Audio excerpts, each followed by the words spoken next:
Welcome to What's in the Box. Today we'll be reviewing Necas Nightmare on Elm Street 2 Freddy's Revenge figure. Now this movie's gained some cult following, it's gained some controversy over the years. Call me naive, but I never really viewed the movie in those terms. To me, it was a pretty decent flick. Like, if I had a top two or top five of the Freddy franchise, this would make it in the top three, probably. I feel like Freddy was the most evil looking in that particular film. Mainly because of Kevin Yeager's special effects. He had this very witchy, evil, slimy look to him, and I just kind of felt like that fit. He became more scary. Now, of course, in this movie, they didn't do quite that great of a job sticking to the rules. Sometimes you didn't know when Freddy was in reality, when he was in dreams, and in between. And so it became this weird kind of thing, but to be honest, that wasn't why I liked it. I liked the character of Jesse. I liked his supposed girlfriend. I liked the special effects, and I liked that Freddy became even a bigger threat in this movie. I just can't think of this film without thinking about you've got the body, I've got the brains, and Freddy coming through Jesse's torso, and just some really, really cool effects that are kind of unforgettable for me. So yeah, I look forward to digging into this figure and seeing what NECA has in store for us. Alright, so here we have Freddy's Revenge Freddy. NECA has provided us with some of the weirder accessories from this film. Particularly these two Rottweilers with human faces.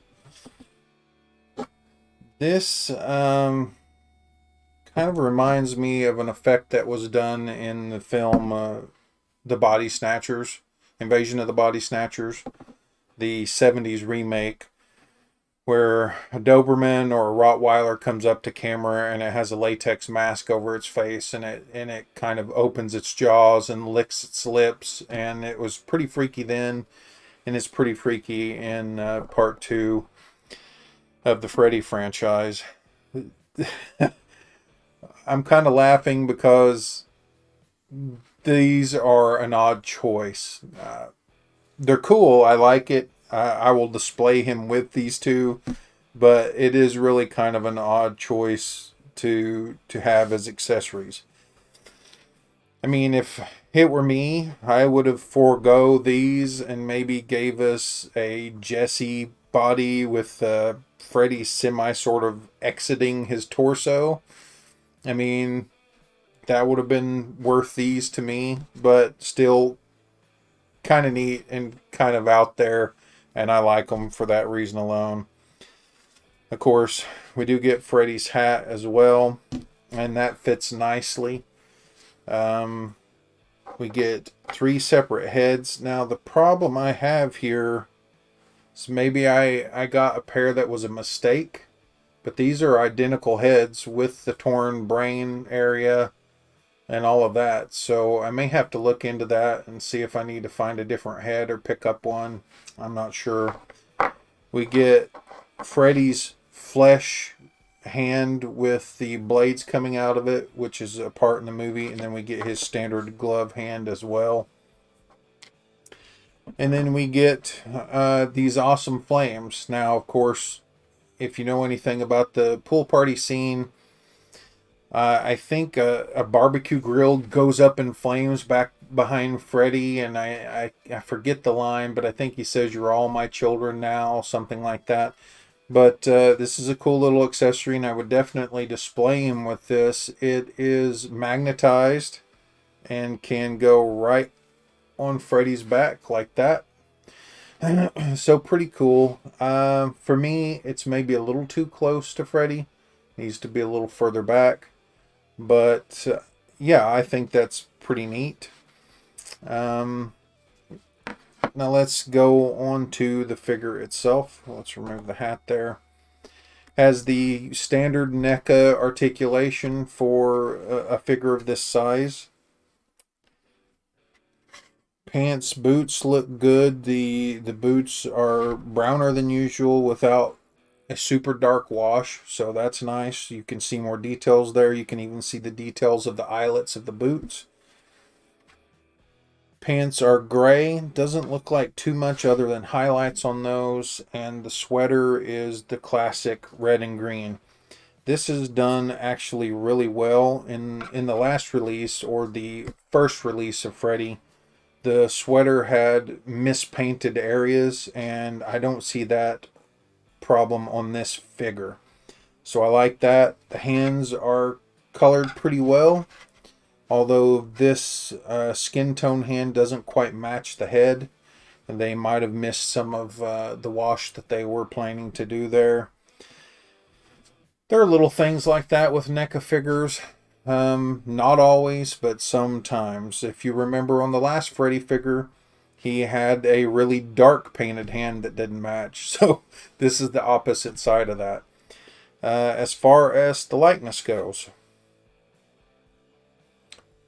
I would say that captures the makeup in part 2 pretty well. He had a very sinewy look in the second film, while in the first he was, more roly-poly, not fat, but just had this look about his skin. But yes, he does have that more scary Freddy look for part 2. And these heads, an open mouth head with the exposed brain. Of course, the line of you've got the body, I've got the brain. And that's nicely painted as well. You can see the teeth, a different color tongue, and all of that. I like this flesh tone that's on the face and on this one particular hand. It's very red, a little bloody, a little weird looking, and it goes well with his look. Of course, again, you can see teeth there. His lips are a little darker color. So nicely done. Again, the nitpick again comes down to one hand and one hand alone. This one in particular. And it's very light in color. Which you could probably mix up a burgundy of some kind and make that work. You could mix up a burgundy color, maybe do a wash over that and match it a little better than what it is now. But there you have it. Yeah, it's short on basic accessories, but it comes with these two human mutt hybrids, which are pretty cool, pretty odd accessory, and I'm happy with that. So yeah, that's the Freddy Revenge figure, and I hope you enjoyed it, and we'll catch you on the next one.